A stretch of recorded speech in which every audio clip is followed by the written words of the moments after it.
As a cinematic trailer narrator, I would open with a woman 8 months pregnant, dressed in silver, walking into a glittering ballroom only to discover she has already been replaced. One cruel toast, one glass of red wine, and one silent husband are all it takes to shatter the illusion. But this is not the story of a woman humiliated in public. It is the story of the exact moment she stops shrinking and starts becoming dangerous. At 8 months pregnant, Alara chose her silk maternity gown for the gala. After an hour-long ride to the downtown hotel, a hostess guided her past the main ballroom. "Mrs. Sterling has a quieter table for you," she was told. Alara nodded, managed a smile, and found herself seated alone at a small table near the service corridor, watching her husband, Liam, chat with Isabel, who occupied the seat meant for her at his family's main table. He never once looked her way. But the true breaking point wasn't the isolation. It arrived when Genevieve Sterling, a woman of 65 with perfect poise, paused by Alara's table. With calculated grace, she tilted her glass of red wine, letting it cascade down the front of Alara's gown. In front of a dozen onlookers, she whispered, her voice like ice, "Perhaps you should go home and rest, dear Alara. You look so flustered. It's causing a stir." Alara was just sitting there, completely alone. Liam remained oblivious, but another man saw everything. 10 minutes later, a sleek sedan arrived. A man in a tailored suit emerged, tall and composed, radiating an authority that needed no introduction. He strode directly to the head table.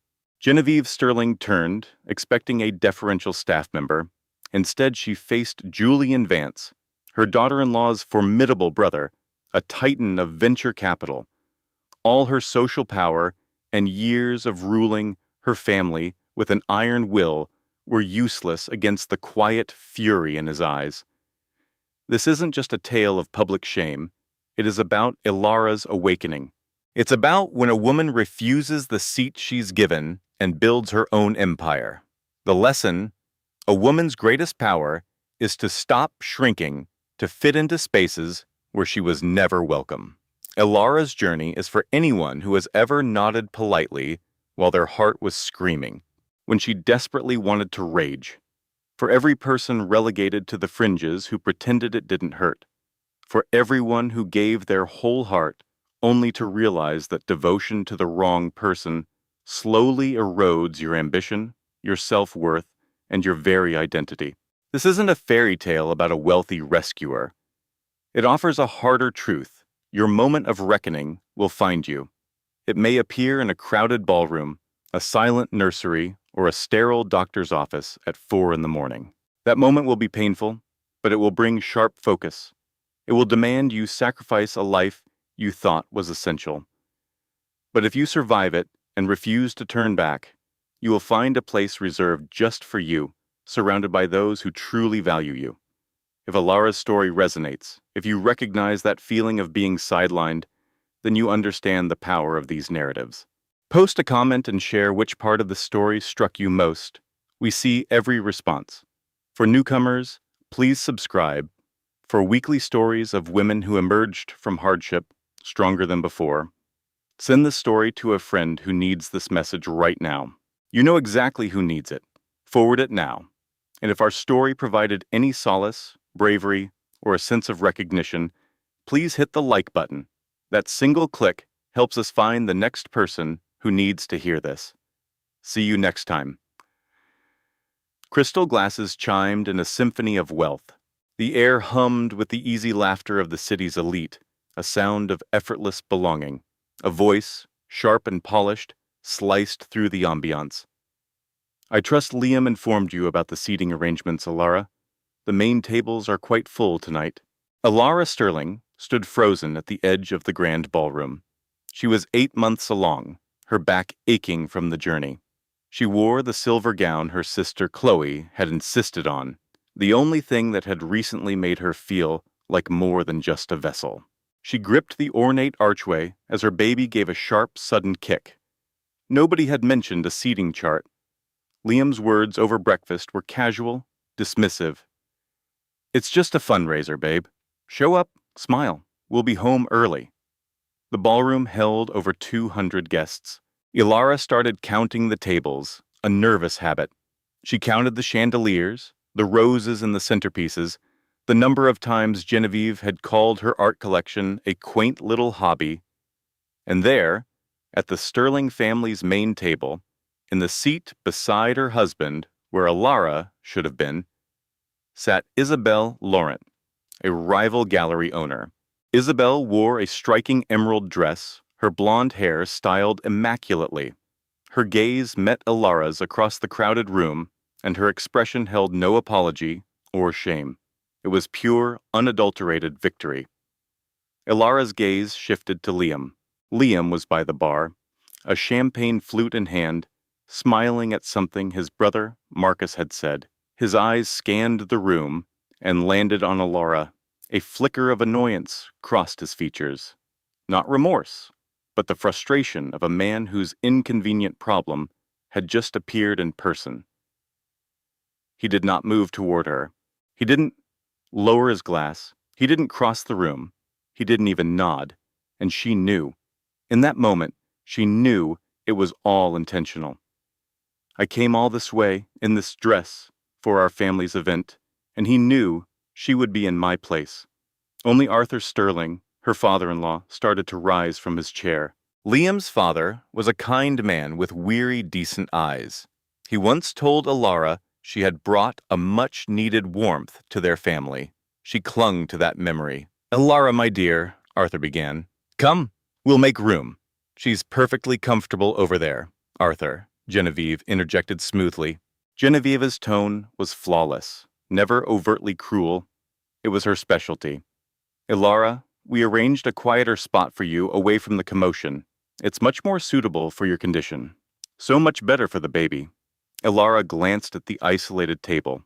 She dissected the comment, searching for a charitable explanation, as she always did with Genevieve. She always looked for the kindness first. There was none to be found this time. She forced a smile. "Thank you," she said, and walked towards her designated seat, counting the tiles on the floor. 1, 2, 3, 4. She held back tears until she reached a shadowed alcove, pressing her hand against the cold marble pillar. Breathe in, breathe out. The air smelled of expensive perfume and catered delicacies. Everything Genevieve orchestrated was flawless. Alara had never quite fit into that perfection, a failing that had been noted with polite disappointment many times over her marriage. She had counted those too. She sat down. It was a cocktail table, meant for drinks, not dinner. A single water goblet and a bread plate were set for her. The place had been prepared in advance. They had known she would be exiled here. This was deliberate. The baby shifted inside her, a slow, questioning turn. Alara rested both hands on her stomach. "I know," she whispered. "I know." She picked up her phone, unlocked it, and just stared, then locked it again. Her phone offered no escape. The words to describe this betrayal hadn't formed yet. She put it down. Across the vast ballroom, the sounds of the party continued. The chime of toasts, the murmur of easy conversation from people who were all part of the same exclusive club. She had been at their table for 5 years. She learned the right charities to support, the right artists to praise. She smiled on cue and faded into the background when required, never taking up more room than was allotted to her. She remembered the museum directorship she'd been offered in another city, a position she had dreamed of. She had declined it because Liam's company was expanding in their current city, and she believed they were a partnership, that couples built a life as one. She reconsidered that choice now, alone in her corner of the ballroom, surrounded by the scent of orchids and money. She lifted her water goblet, her hands trembling slightly, and then Genevieve's voice carried across the room, amplified by a microphone for a toast. It was warm and welcoming, a voice reserved for her inner circle. "Isabel, I just want you to know, no matter what, you will always be one of us." Alara lowered her glass to the table with a soft click. Her fingers trembled. She focused on the single chair set apart from the main group. One armchair, one small table, one flute of juice. She finally understood. She wasn't seated in the sunroom for the quiet. She was placed here because Catherine had already orchestrated the afternoon's events. And those plans did not involve Ilara. At the family brunch table, the baby was quiet inside her. Ilara laid a hand on her stomach and held her breath. The patio door slid open. The soft hydraulic hiss was a sound she'd heard a dozen times in this penthouse. She knew it was Julian without looking. She recognized how the atmosphere in a room would subtly bend around his presence. His voice was calm and measured. It was the tone he used for damage control, not for connection. "Can we please not start today?" She hadn't uttered a single word since she had arrived. She had just been sitting there. She finally met his gaze. He clutched his own champagne flute. "I didn't know she was coming," he said. Ilara could always spot Julian's lies. Not the major ones. He rehearsed those. She caught him in the small tells, the slight tightening of his jaw, as if chewing on the words, the way his eyes would drift just past her shoulder when he was hedging. He was looking past her now. She asked the first question softly. "How long has Maya been coming to your mother's apartment?" Julian's jaw worked. He shifted his stance. "It's a professional matter. Mom invited the whole design team." Ilara said, "And how many people from your design team are at that table?" Silence. "Just one," Ilara stated. "Only her. How long, Julian?" He hesitated a moment too long. "Since the summer," he admitted. Ilara showed no emotion. She did the math against her will, the numbers clicking into place. Summer. It was now early April, 8 months. Maya Flores had been a regular guest in Catherine Vance's home for 8 months, the same 8 months Ilara had been pregnant. She had visited this penthouse at least 10 times in that period. Catherine had called it networking. How strategic, Ilara had thought, and dismissed it. She had been dismissing all the wrong signs. "Does your mother know," Ilara asked, "about the two of you?" Julian stood perfectly still. "There's nothing to know." "That is not what I asked." The silence that followed was dense, almost solid. Ilara felt its weight and read its meaning. She had been an art curator for 10 years. She knew how to interpret the empty space around an object. Catherine knew. Catherine had known all along, and the sunroom was never for her comfort. It was a holding pen, a place to park the inconvenient wife. Ilara murmured it under her breath. A simple fact, not a question. "I'm not imagining this. I know what's happening." Julian flinched. She studied this man she married 3 years ago, the man who had promised she was the one sure thing in his entire life. She wondered when he had become so uncertain. She wondered if she'd ever truly known him at all. "Why didn't you warn me she would be here?" Ilara asked. He began, then restarted. "I hoped it wouldn't be an issue." "You hoped it wouldn't be an issue," she repeated, just to clarify the absurd statement. "You believed I would arrive at your mother's home, see your mistress in my place, and think it was not an issue." He stared past her shoulder. She remembered New Year's. She'd seen an email on his tablet. She hadn't been snooping. She'd been queuing up a movie. The message was simple. A hotel bar name, a time, a single winking emoji from Maya. She had closed the tablet and said nothing. The next morning, she asked. He called it a last-minute meeting with an investor. He had said it so smoothly, with none of his tells. She had chosen to believe him because she needed to. Now she saw that need for what it was.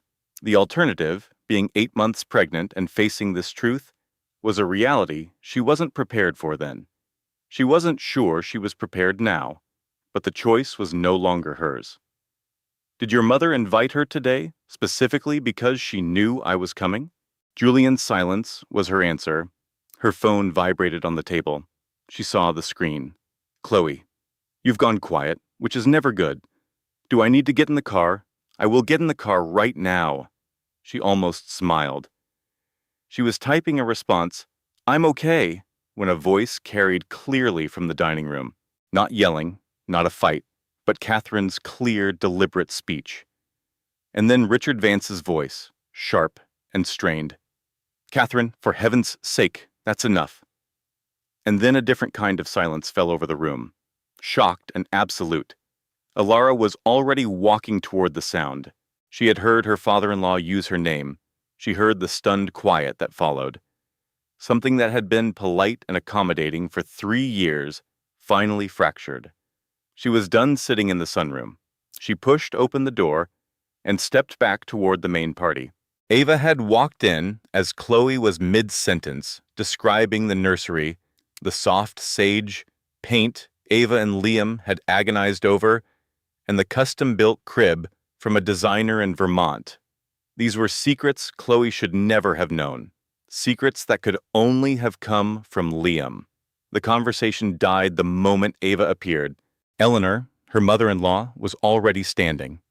Ava would later replay that split second, trying to recall what she saw just before the world tilted. She thought it was Liam's expression, waiting for him to finally act, to cross the floor and stand between his mother and his wife, a simple act of defense he'd failed at 100 times before. She never found out.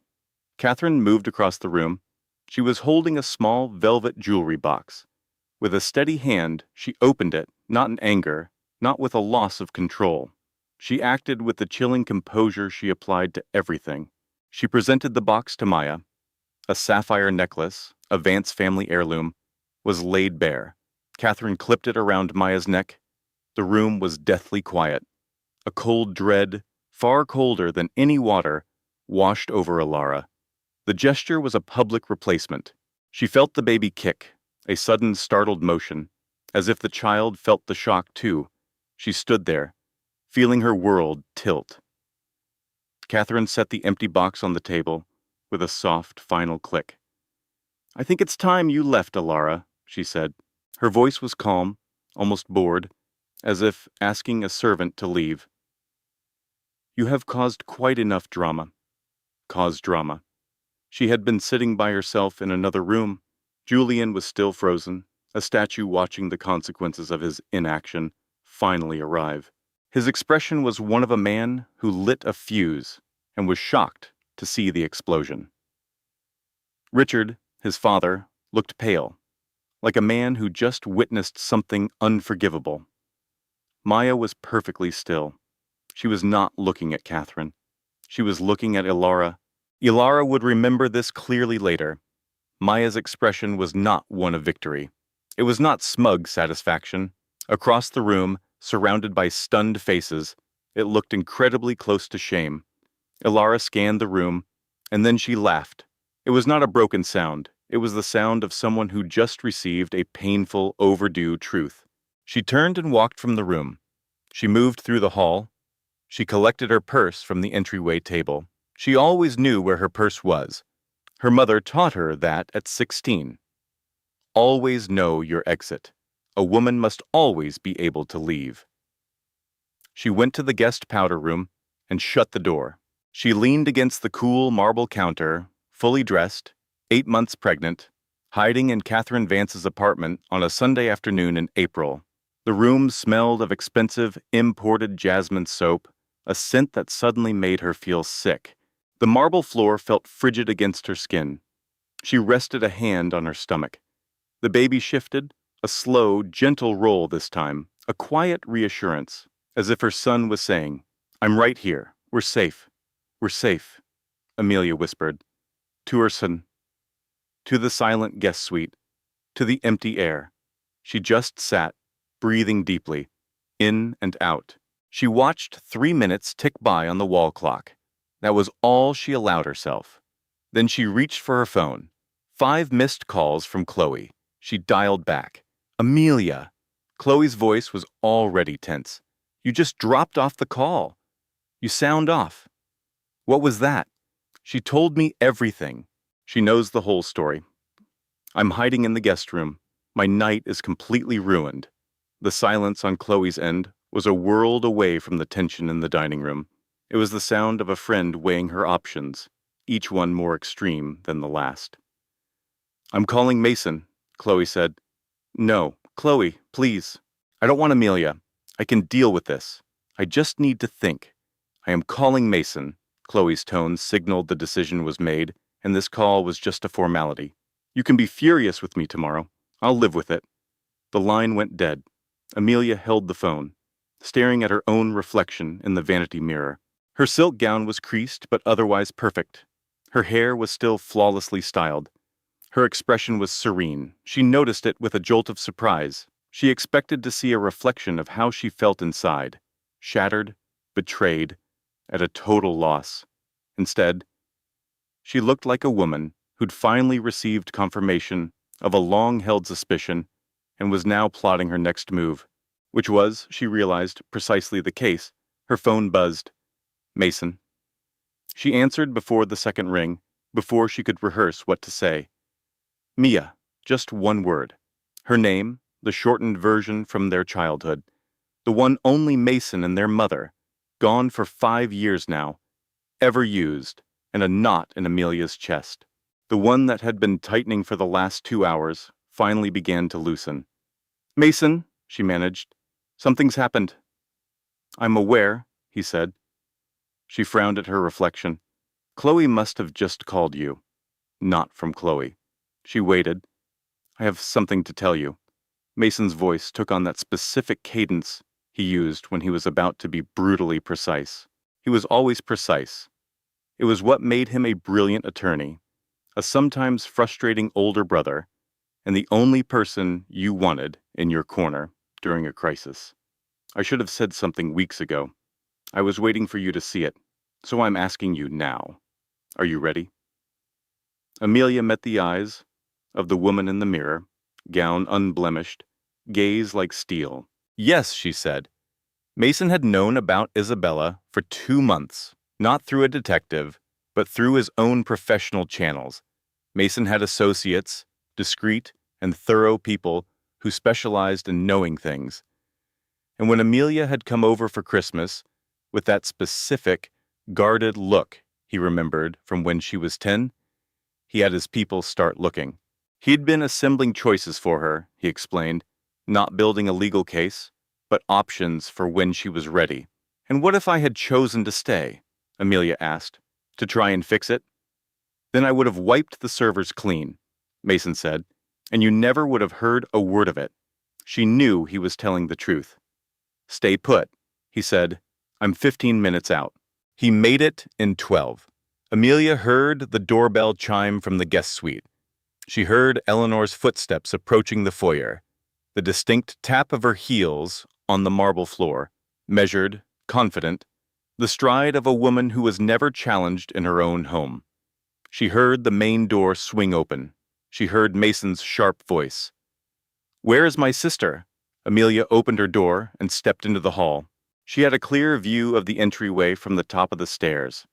Mason was there, framed by the doorway. He wore his dark overcoat. He had an expression on his face she had seen only a handful of times in her life. Once when a kid on the playground had broken her arm. Once when their mother got her final diagnosis. And once when she'd called him from an unfamiliar city at 2 a.m. years ago, lost and scared. That expression meant, I am in complete control, and I'm about to end this. Eleanor had regained her composure. She stood in the foyer, dressed for her dinner party, her chin held at its usual regal angle. She looked at Mason with the expression she always reserved for him, a polite but clear dismissal, as if his career was a minor novelty she permitted herself to acknowledge, but was not truly impressed by. Mr. Vance. Her voice was smooth, almost welcoming. I'm not sure what Amelia has told you, but this is a private family issue, and I must ask you to leave. She told me, Mason said, that you believe my sister should accept her husband's affair. There was a misunderstanding. She is 7 months pregnant. I am well aware of that fact, Mason replied. Your grandchild is inside that woman. The woman you just insulted in your own home in front of a dozen guests. He let that hang in the air. I just want to be sure we are all on the same page. Eleanor's perfect facade didn't crack. That was her signature skill.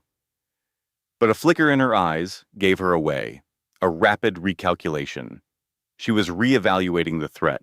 Amelia had seen her do it 100 times to business rivals, but had never been able to counter it. Mason could. Mason was already 5 steps ahead, if Amelia wishes to. Amelia is leaving with me, Mason stated. She will be staying at my place tonight. Do you have a problem with that? Leo appeared at the top of the stairs. He'd set his drink down. At last.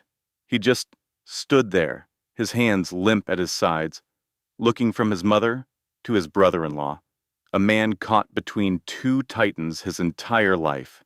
Mason, he started, I get that you're upset, but if you'll just let me. You let your mother ambush your pregnant wife, Mason said, his voice dangerously low. And you did nothing. The cavernous hall was utterly silent. Leo's mouth opened, then snapped shut. There was no defense because it was the absolute truth, and everyone there knew it. I am going to tell you something, Mason said, looking directly at Eleanor, because I don't believe you grasp what is about to happen, and I want you to grasp it. Not for my sake, but for yours. He never raised his voice. He didn't have to. Mason had made partner by understanding exactly how much pressure to apply in any given negotiation. He was applying it now. He calmly explained that he had a meeting set for Monday with 2 board members from Leo's tech firm. That a certain venture capitalist named Isabella was a primary subject. That a series of financial transfers over the last year were of great interest to them. That none of this had to be unpleasant, but it would be very, very public. Eleanor remained silent. Her face, however, was screaming things she would never dare say aloud. Amelia walked down the grand staircase. She had her clutch. She had her phone. She had the business card Richard had slipped into her palm as she'd passed him in the study. She hadn't looked at it. She had her son 6 months along, a solid and real presence. At the bottom of the stairs, she saw Richard.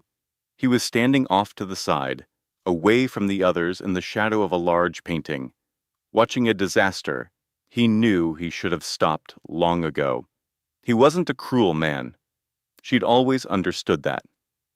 He was a man who had made a lifelong habit of choosing the easy path over the right one, and was now surrounded by the fallout of those choices. She didn't resent him for it. She pitied him. He had given her a card.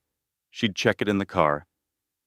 I'm so sorry, Amelia, Richard said, his voice barely a whisper, so quiet she almost missed it. She gave his arm a quick squeeze as she walked by. Outside, the Boston air was crisp and cold against her bare arms.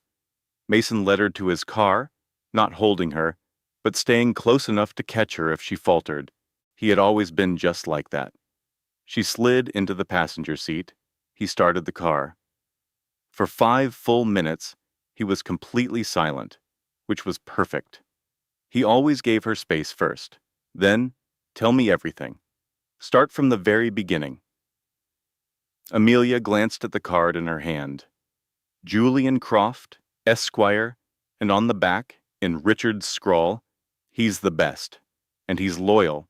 Call him, my apologies. She slipped the card into her clutch. She watched the city lights blur past the window, and then she began to speak. They were idling in front of Mason's high-rise. When she finally stopped, she had been talking for 25 minutes straight. She knew because she'd been watching the car's digital clock, counting time like she always did. Mason had not uttered a single word. He just drove and listened, his hands firm on the steering wheel, his gaze fixed on the road, which was how she knew he was incandescent with rage. When Mason went that still and quiet, it meant the anger was a cold, controlled fire. The engine hummed. How long have you known? Mason finally asked. About Isabella. Amelia stared at her hands. I saw a charge on our credit card last November for a custom diamond necklace. I thought it was a surprise for me. Then what? I saw her wearing it in a photo from some tech gala in San Francisco. It was unmistakable. What did he say? That it was a corporate gift? To thank her for securing their latest round of funding. He made it sound so plausible, like it was perfectly normal. Did you trust him? I had to trust him. It was a matter of survival. Claire turned the thought over in her mind. It sounded weak, but it was far more complex than that. She was 12 weeks pregnant, her apartment was empty, and she'd just left her career to move into his world. She needed it all to be real. Marcus gave a single, understanding nod. He never said anything to deepen a wound, and he wasn't about to start. Her mind replayed the gallery, opening not as a big drama, but in small, sharp fragments of betrayal. That first dinner with the Hamiltons, when she'd sketched a design idea for the new condo, and Eleanor had glanced at it, saying, "Leo has a vision for our home." Claire had laughed it off, telling Leo later she was sure his mother loved it. She believed her own lies, just like she believed in the positive test she'd left on the marble counter. Leo's face when he saw it, the pause that lingered a moment too long, then a simple, "Huh?" Not, "We're going to be parents, but I'll call my mother." His mother, his news. Then came the late nights, scrolling through Isabel's design portfolio online, searching for a clue she both wanted and dreaded finding. She'd always erase her history, ashamed of her own gut feeling. She told Marcus about her late-night searches. His jaw tensed. He was beyond angry. "You've been carrying this burden by yourself," he said. "I just thought if I could make it through the first trimester, get my feet on solid ground, then I could face it." "Claire, I know." She rested her hand against the cool glass of the high-rise window. The sky over the lake was a stormy gray. "I deserved so much more." It wasn't a dramatic cry. It was a simple fact. "I've known that for a while. I just didn't know what to do about it." Marcus just said, "Yes." That was all she needed. They went into his apartment. It was just like Marcus, minimalist, high quality, and intentional. The space was sparse, but deeply comfortable because he understood what comfort really meant. He started making tea without asking, chamomile, the way she liked it. He'd kept it stocked ever since she was 22 and had camped out on his sofa for 3 weeks after a brutal breakup. She sat on that same sofa now, warming her hands on the mug.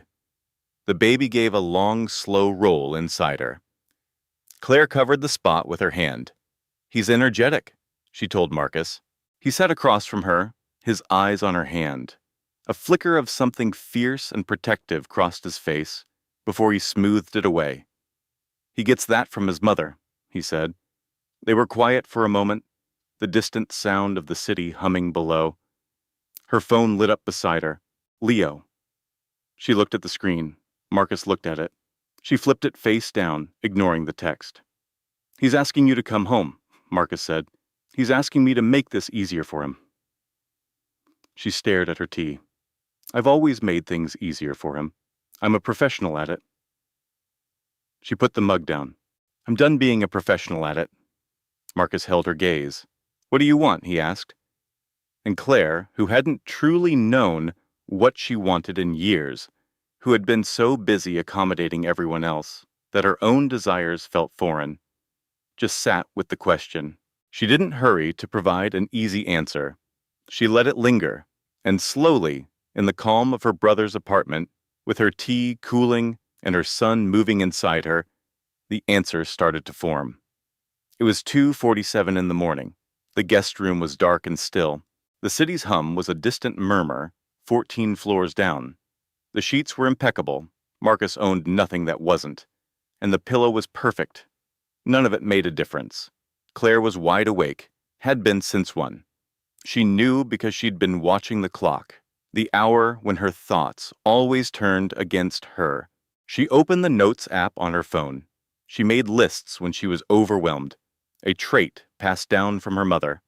When the world felt chaotic, you wrote down the facts. You made them tangible, saw which ones you could change and which you just had to bear. She typed, "Things I know." 1. Leo has been seeing Isabel since at least the summer. 2. Eleanor knew. His mother knew for months. 3. I didn't know for sure. I felt it. I chose to look away. 4. My friend Dana suspected. She gave me that lawyer's number. 5. My son will be born in about 9 weeks. 6. I have no income. I quit my design job to move for Leo's firm. I haven't worked in 14 months. 7. The condo is in both our names. I put $40,000 of my savings into it. 8. I love him, I think. Or I love the idea of him. 9. I'm not sure if loving a man who failed me is worse than loving a man who never really existed. She stared at the screen. The thought, I was so naive, surfaced, but she pushed it away. She'd been fighting that thought all night. It wasn't untrue, just incomplete. She hadn't been naive. She'd been managed. There was a clear distinction. Naive implied she'd missed obvious signs. She hadn't missed them. She had been presented with a carefully edited version of reality by a man who was an expert at building facades, and a mother-in-law who had managed her family's image for decades. She hadn't been naive. She had been trusting. She had wanted to believe in the best version of their story. She had loved him, and love had made her generous. She closed the app. Lying in the dark, she let the anger in. Not the hot, reactive anger from the gallery, but a cold, clarifying rage that comes when you finally stop making excuses for someone and see them clearly. He knew Isabel's name would be on that dedication plaque. He let her get dressed up and drive across town for it. He just stood there. She replayed the moment, Grant holding his drink, feet planted, with the expression of a man watching a bomb he had set finally detonate. For 4 years, she'd known that Leo found any kind of conflict unbearable. She had worked around it, smoothing things over with his family and managing his mother's moods because he couldn't. She was done managing. She was done managing his mother, his feelings, his comfort, and the illusion that everything was fine. She was done because she finally realized that in the space she created by always making things easy, something else had been allowed to grow. She had made herself smaller and smaller, and Isabel had simply moved into the space that she had vacated. That was the thought that finally broke something open. It wasn't just anger at Leo. It was anger at herself, the patient, accommodating version of herself that had quietly accepted her mother-in-law's dismissals and never once said, "This is not okay. I will not be treated this way." Well, she wasn't going to accept it anymore. At 4 in the morning, she realized she hadn't felt her son move in several hours. She knew this was often normal. She'd read every book. She had apps tracking his patterns. She knew that movement slowed at night, that this was almost never a reason to panic. She lay perfectly still and waited. A minute passed, then 2. Nothing. She pressed her hand flat against her stomach. "Hey," she whispered. "Hey, buddy, I need you to move for me." After 2 more minutes of silence, she was on her feet, moving into the hall to knock on Marcus's door before she'd even consciously made the choice to wake him. She had decided she would handle this alone. She had decided, and then her knuckles rapped against the wood anyway, because some decisions are made by the body before the mind gets a say. Marcus opened the door in seconds, already awake. "I haven't felt him move," she said. "I know it's probably nothing. I know the statistics. I need to go to the hospital." Marcus simply said, "Get your shoes." He had his coat on in 60 seconds. The hospital was quiet at 4:45 in the morning. The fluorescent lights made everything seem flat and unreal. On a television in the waiting room, a cooking show played without sound. A receptionist at the urgent care clinic gave Clara a practiced, gentle smile, one she'd offered 1,000 times before. By 5:10, they were in a quiet exam room. Dr. Evans entered at 5:15, Clara's OB since her first trimester. She was a calm, focused woman in her 50s, her glasses on a beaded chain, who listened with her entire being. Clara had trusted her from the start. Dr. Evans handled the ultrasound herself. The screen flickered to life. A heartbeat pulsed through the speaker, strong, rhythmic, undeniable. 142 beats per minute. "She's perfect, what at this," Dr. Evans said. "See? Moving around just fine. She probably just rolled over. Her spine is against your left flank, which can dull the feeling of her kicks." Clara watched the monitor, the delicate curve of a backbone, the flutter of tiny hands, that steady, perfect heartbeat, entirely unaware of jewelry receipts and secret online profiles and the men who create them. Tears began to fall. She wasn't sure what they were for. Relief, certainly, as the knot of fear in her chest loosened, but also something bigger, a formless sorrow that had been building for months and had finally breached the dam. She wept silently, the way you do when you can't afford a scene. Ben stepped into the hall. Dr. Evans perched on the exam table next to Clara's chair. She didn't speak right away. She just waited. "I'm sorry," Clara whispered after a minute. "I knew she was okay. You did the right thing by coming in," Dr. Evans said. "Always. I know what the odds say." "Oh, the odds aren't very comforting at 4 in the morning." Clara almost smiled. "Stress," Dr. Evans continued, "is a physical force. It's not imaginary. Whatever is going on, and you don't have to tell me, your body is carrying it. Your baby is inside that body. That is a factor." "I know.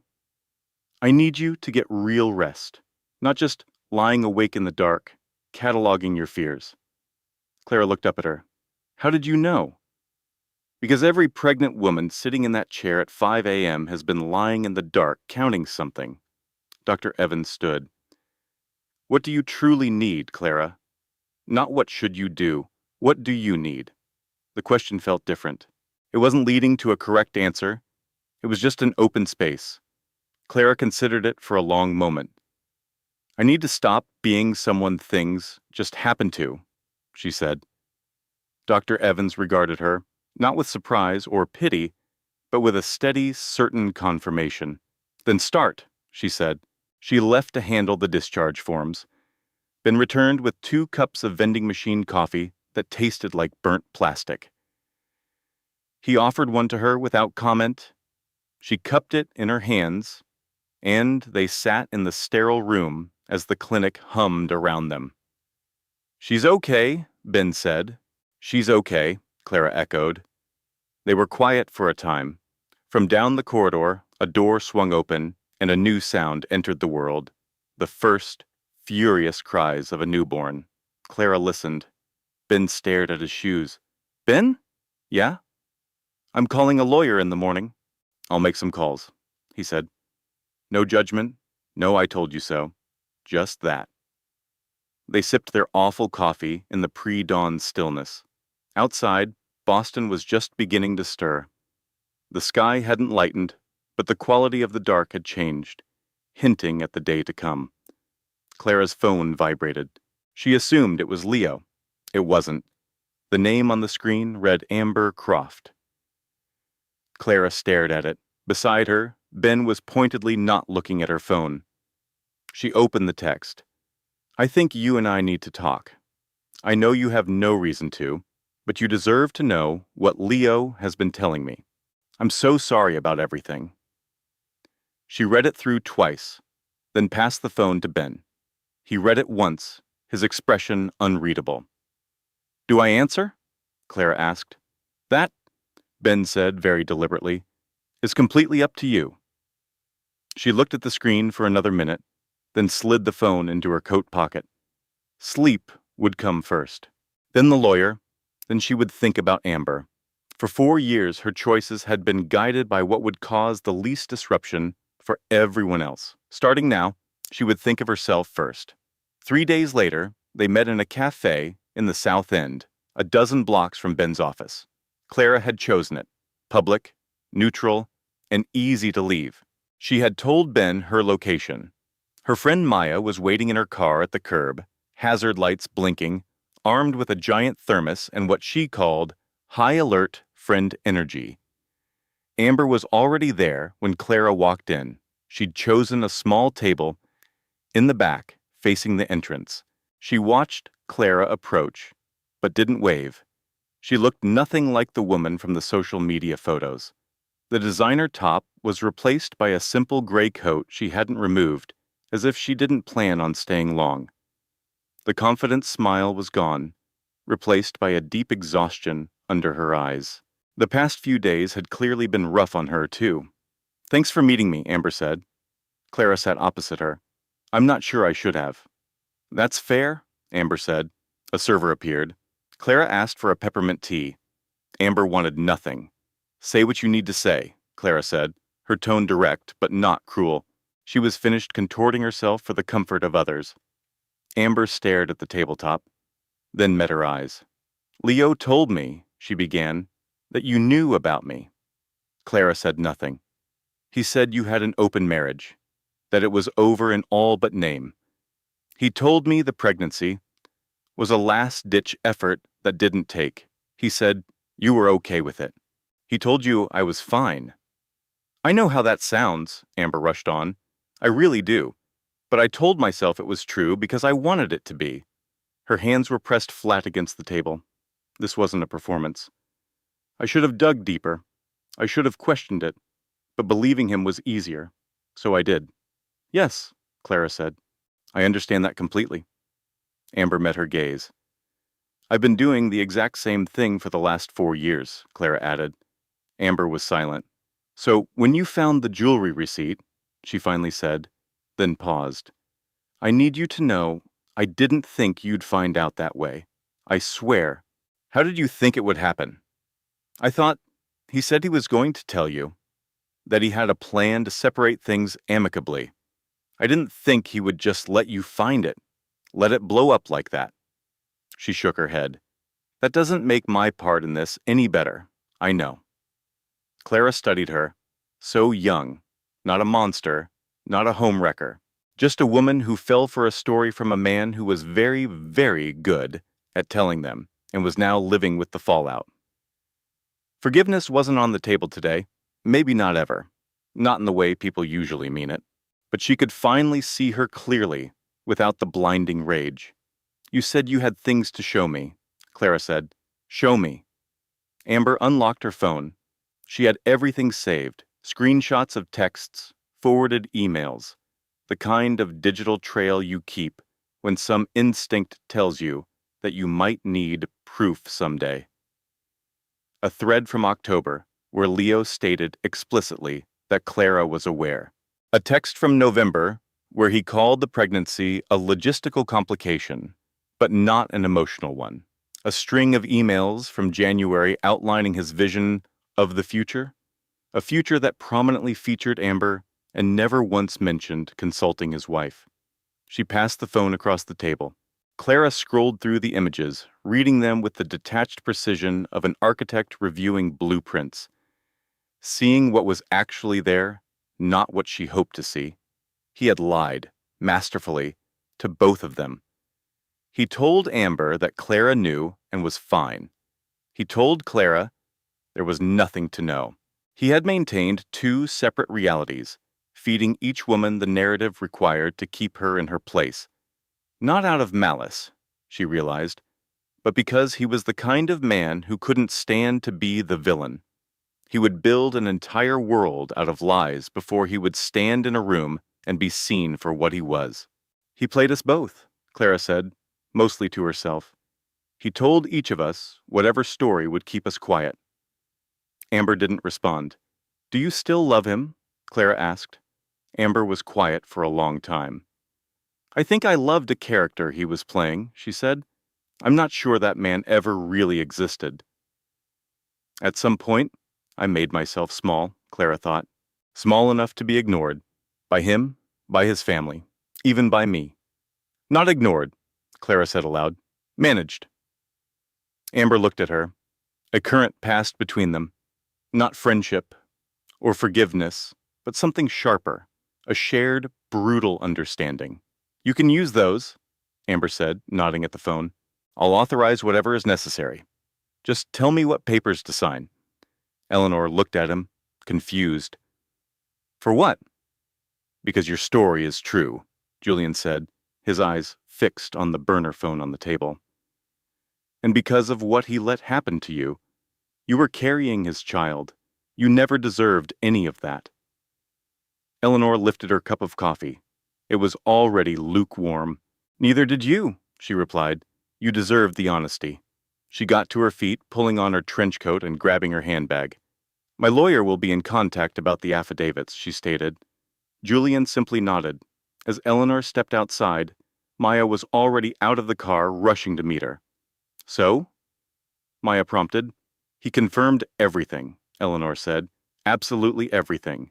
The second phone, the hidden accounts, the whole sordid affair. Eleanor began walking towards the car. He convinced her I was okay with it, that we had some sort of open marriage. Maya was silent for a few paces. Okay, I need a second to process that. Take all the time you need. I'm taking it, she said, pausing. All right, how are you holding up? Eleanor gave it a moment of real thought. It's a strange mix of numb and sharp focus, she said as Maya unlocked the doors. If it makes you feel any better, I never trusted him, Maya confessed. You were at our wedding reception. I wore that awful peach dress. That doesn't prove anything. No, Maya agreed, but I still wore it. That afternoon, Julian drove Eleanor to Marcus Thorne's office. Marcus was a sharp, meticulous man in his late 40s who used his designer glasses more for dramatic effect than for vision. He sat with Eleanor at a large glass table, reviewing the contents of the burner phone and Julian's financial printouts, along with a supportive email from Leo's father. He finally removed his glasses and met her gaze. Mrs. Vance, he said, I need you to grasp the full extent of what we have here. Marcus detailed the situation calmly. The financial documents revealed a clear pattern. For the last year, Leo had been diverting funds. It wasn't in huge, obvious transfers, but a steady stream into accounts that wouldn't raise red flags on their shared statements. Nothing criminal, Marcus clarified. But when it comes to divorce, these patterns create a narrative. The phone's messages provided a different piece of that same narrative. In these texts, Marcus explained, you have a digital record of blatant deception. Your husband described your marriage to a third party in a manner that was completely fraudulent. He lied about your knowledge and consent, and we can prove it. The courts take this very seriously. He then detailed what Eleanor could rightfully claim. The Chicago brownstone, a substantial settlement, and child support based on Leo's actual income, not just what he reported. His tech firm just had a massive valuation, Marcus noted.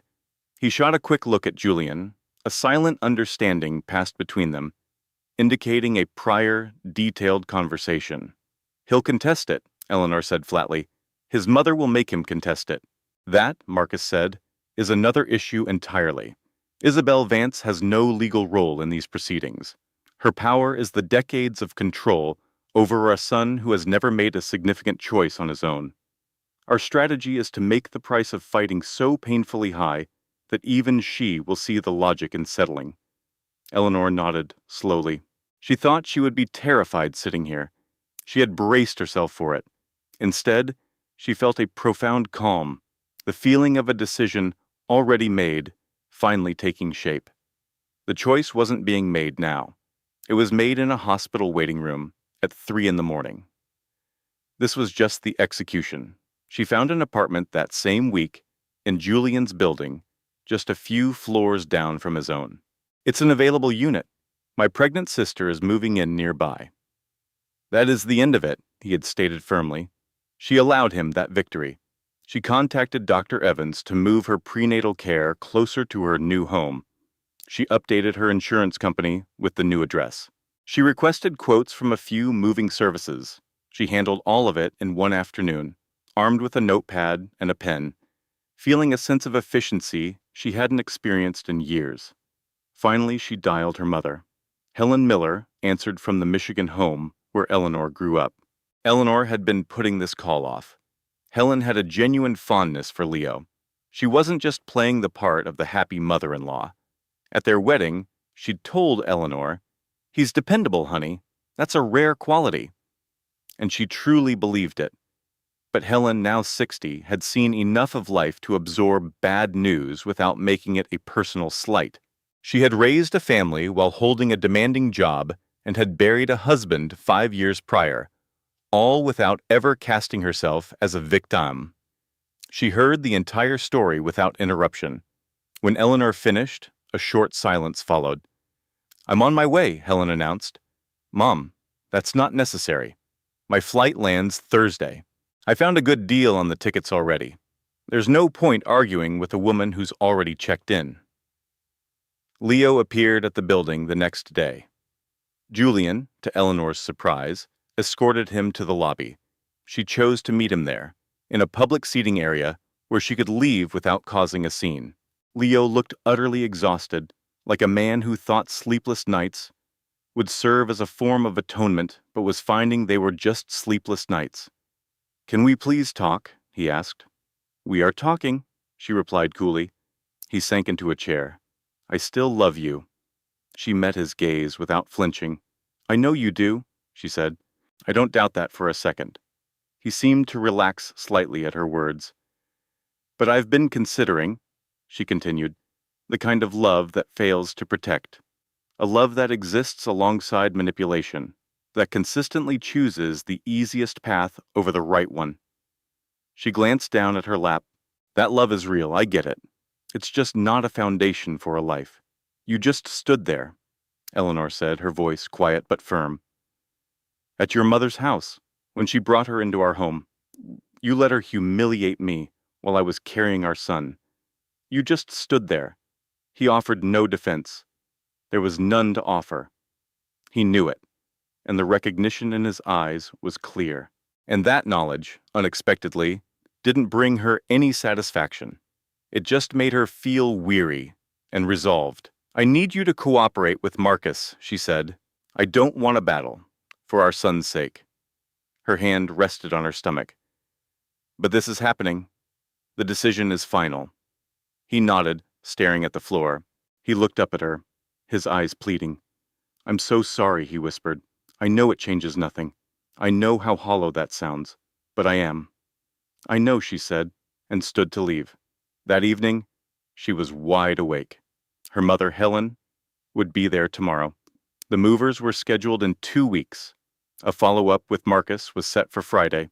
There were about 112 tasks that needed to be done in perfect sequence.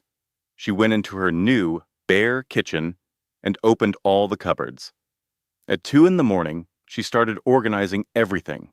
All 6 cabinets, the utensil drawer, the space above the fridge, her baby bump making the lower shelves a challenge, with the city lights outside and her mother sleeping peacefully nearby. She arranged the spice rack alphabetically. It was something she had never once considered doing, but now it felt necessary, a small act of control. She was on the letter C when Julian called. "It's 2 a.m., she answered. "I know. Are you up?" "I'm alphabetizing the spices." A brief pause. "Of course you are." Then another beat of silence. Isabel hosted one of her charity luncheons today, her narrative presented to 12 of her closest allies. Eleanor gripped a jar of cumin. "I know. She sent me a text, said she wanted to share her truth." Arthur left after about 15 minutes. He phoned Marcus this afternoon. Eleanor was quiet. "Arthur called Marcus," she repeated. "Yes. It seems he's made up his mind about a few things. He's prepared to offer a sworn statement," Julian continued. "And there's one more thing. You might want to sit down for this. I'm fine standing. Ellie, sit down." She slid to the floor, her back against a cabinet, surrounded by spice jars. 2 of Isabel's friends were filming for their social media blogs before the event started. The recording was on when it all happened. Eleanor stared at the label on the cumin jar. "It's only 30 seconds long," Julian said softly. She watched it just one time. 30 seconds. A woman in a designer suit, Isabel, standing at the head of a perfectly set table, raising a glass for a toast. Her voice was crystal clear, over the clinking of glasses and quiet chatter. "It's time to protect our family from those with questionable intentions," she had said, looking directly at the guest of honor, Chloe. Eleanor handed the phone back to Julian. She sat with the feeling that washed over her. She had anticipated a feeling of victory, a sense of public vindication. What she felt was much quieter. It was a somber feeling, like watching a tidal wave you saw coming finally hit the shore. "What should I do?" she asked. "Nothing," Julian said. "Absolutely nothing. Someone has already shared it. Angela, the woman who recorded it, put it on her lifestyle feed. It got 50,000 views before she realized the implications. Now she's desperately trying to erase it, but the internet never erases anything. Eleanor nodded, processing it all. Ava considered Eleanor. For 4 years, she'd tried to appease her, seeking a version of their bond that wasn't strained. She'd made herself smaller, hoping to ease the tension, but now saw she was never the issue needing a fix. Ava was simply the roadblock to Eleanor's complete control over her son's future. No amount of concession would have altered that fact. She felt no victory seeing the incriminating emails, only a surprising hint of pity. Arthur gave the files to Marcus the next day. They were damning. They were financial statements from the Sterling Family Trust, detailing strategic transfers over the past 8 months. Not illegal, but deliberate. A slow, steady reallocation of funds for a divorce. Eleanor had planned long before the word was ever spoken. She had been preparing.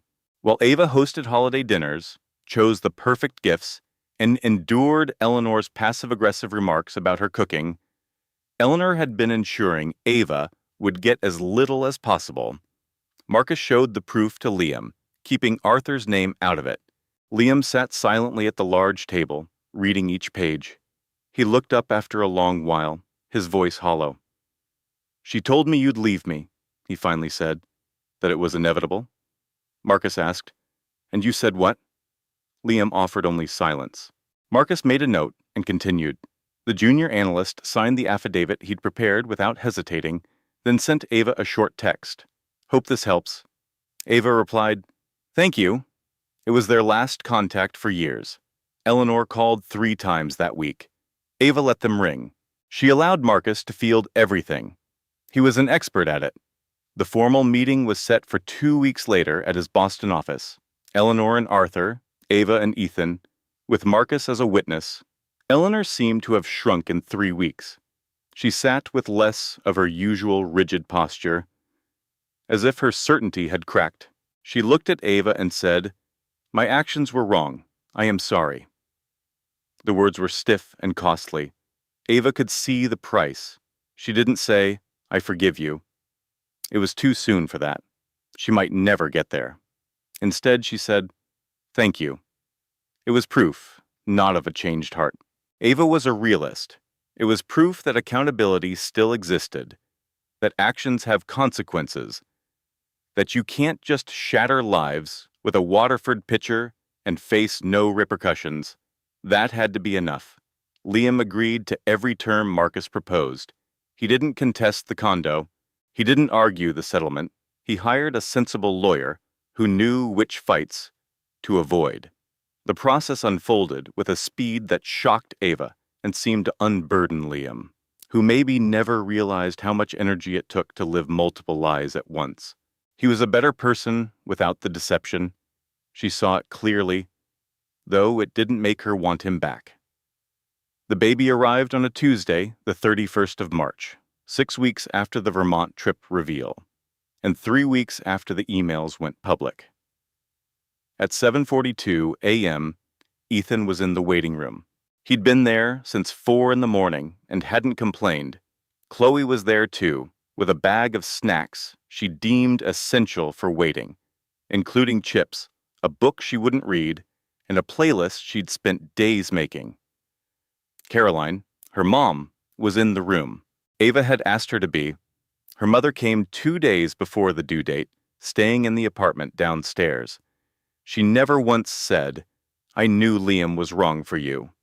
She just made tea, folded baby clothes, and talked about normal things. Her rose garden, a novel, the neighbor's new puppy. Ava now saw this was its own kind of powerful love, treating someone as if their life was still ordinary, especially when it wasn't. Liam was in the waiting area. He came when Chloe told him. He stood in the doorway and saw his daughter. Something shattered on his face. It wasn't guilt or sadness, but a raw, human awe that was separate from everything else, just the pure fact of her existence. "This person is here. She's my daughter. What's her name?" he asked. "Sophie," Ava said. Sophie Claire Sterling. He gave a single tight nod. It's a beautiful name, he managed. Ava watched him and knew he would love her. Whatever his failures, as a husband, he would love this child. On that foundation, she could build a co-parenting plan. It wouldn't be simple. It would demand more from her than almost anything before, but she could see its shape, a stable structure built around Sophie's happiness, with enough space between them to let it work. She brought her daughter home on a Thursday in April, to the apartment 3 floors below Ethan's. The room smelled of the flowers her mother had left on the table. White tulips, Ava's favorite, not what her mother-in-law would have chosen. She placed Sophie in the bassinet she had assembled herself, in the room she had painted pale green herself, beneath a mobile Ethan had sent unprompted. She sat in the rocker beside it. Outside, Boston carried on. Downstairs, Ethan was in his own apartment. She could buzz him on the intercom, and he would be at her door in under 4 minutes. She knew this for a fact, but she wouldn't call him now. She just sat in the rocker as the afternoon light slanted through the window and looked at her daughter. Sophie Claire Sterling, 3 days old, her eyes adjusting to the world. Her small fists clenched and unclenched with great purpose. 3 weeks later, she had people over. Ethan came from downstairs with arms full of takeout, a man who had clearly overordered and felt no need to justify it. Chloe sat right on the floor. I can't relax on nice furniture near babies, she said, taking Sophie with the practiced ease of a new, devoted aunt. Carolyn was back for the weekend, settled in the comfy chair by the window Ava saved for her, with the best light. And Arthur. His presence was a surprise, yet it felt right. Arthur Sterling had been the first in that family to offer her genuine kindness. He'd given her Marcus's business card. He'd supplied the financial proof. He'd walked out of Eleanor's brunch after 15 minutes. He was doing the difficult work of a man who'd picked peace over principle for 35 years and was finally choosing differently. She wouldn't punish that. She wouldn't pretend it came easily or quickly enough. But she wouldn't shut the door he was trying to walk through. He sat by the window, holding Sophie. He looked at his granddaughter with an expression free of complexity. No strategy, no agenda, just an old man captivated by a new life. Sophie blinked at him. He put his finger in her tiny hand, and she held on. Ethan came from the kitchen area. Do you want the amazing takeout or the phenomenal takeout? I got both. Phenomenal, Chloe said instantly. Why is that even a question? I value providing choices, Ethan said defensively. Caroline, help me out, Chloe pleaded. Caroline, from her chair, asked, what's the difference? Is it a cuisine thing? No, it's a quality thing, Chloe explained. Phenomenal is just a better version of amazing. Then phenomenal? Obviously, Caroline decided. Ava laughed. It bubbled up, deep and real. Not the forced laugh of someone trying to be happy, but the sound of someone who had truly arrived somewhere new and was amazed to find it felt like this. Like warm afternoon light through a window, her baby girl cradled in her father's arms, her brother and best friend bickering about dinner, her own mother, lost but happy in a conversation that had moved on without her. In the darkest months, she feared losing this exact feeling, the specific comfort of a room filled with her chosen family.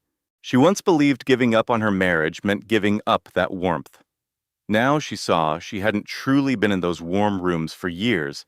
She was always on the periphery, in adjacent spaces, at the kitchen island. This room, however, was hers. Everyone here chose to be with her. She wasn't managing anyone else's feelings or making herself smaller to fit. She wasn't measuring her words. She was simply present. At 3 a.m, Sophie woke for her feeding. Ava lifted her from the bassinet, settled into the rocker, and the Boston apartment was still around them with that unique quiet that only exists at 3 a.m. It wasn't a total lack of noise, but the hum of a city taking a collective breath. She instinctively grabbed her phone, a 4-year-old habit from the middle of the night.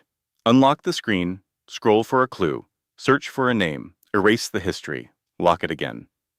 This time she just held it, then set it down. There was nothing left to look for. There were no secret accounts to check, no suspicious message threads to decipher, no more hunting for truth she was terrified to uncover, no digital trail to erase. There was only the gentle rhythm of Sophie nursing, the slow creak of the chair, and the city lights below. It was a sound deeper than silence. It was the sound of a world that kept turning, moving forward despite her personal world having shattered. She wondered what she'd tell the woman she was a year ago, standing in Eleanor's pristine kitchen, her palm flat against the cold steel of the refrigerator, counting her breaths, insisting she was okay. She'd tell her, "You aren't staying out of weakness.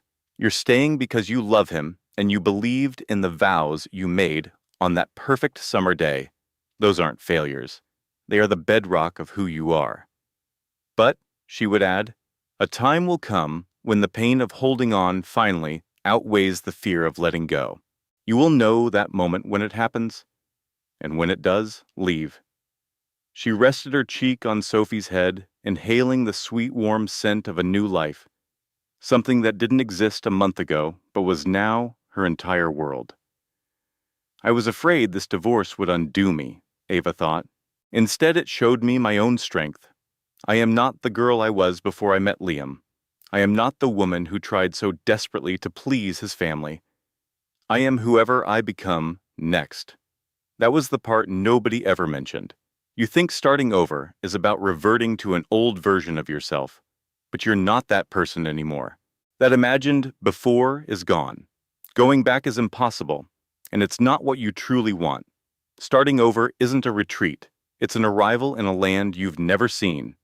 Holding her daughter in the rocker at 3 a.m, in an apartment that was all hers, she realized the cage door had been open the whole time. I just finally chose to step outside. Sophie finished her bottle and drifted off, surrendering to sleep on her mother's chest with the kind of total trust only a newborn can muster. As if rest were a new country she was eager to explore. Ava just held her, no longer reaching for her phone. She rocked, the chair whispering on the hardwood floor. Below, the city hummed its quiet tune. 3 floors down, her friend Ethan was asleep. Tomorrow would bring calls with lawyers and stacks of paperwork, the mundane chores of rebuilding a life. But tomorrow could wait. For now, there was only this perfect moment. In her grandfather Arthur's arms that afternoon, Sophie's eyes had opened wide, scanning the room.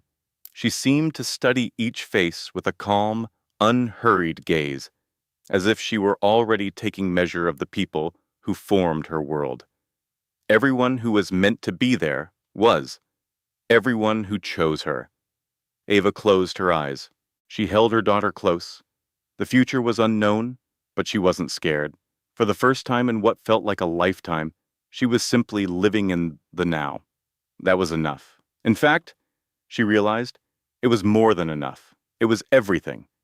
Disclaimer. The narrative presented here was meticulously researched and crafted by our creative team to convey emotional authenticity and provide genuine insight for our readers. Every element, from the character arcs to the emotional beats and underlying themes, was deliberately designed to mirror the complex realities that women often face. We believe in intentional storytelling created by humans for humans, without reliance on unaided automated processes. This story was made with care.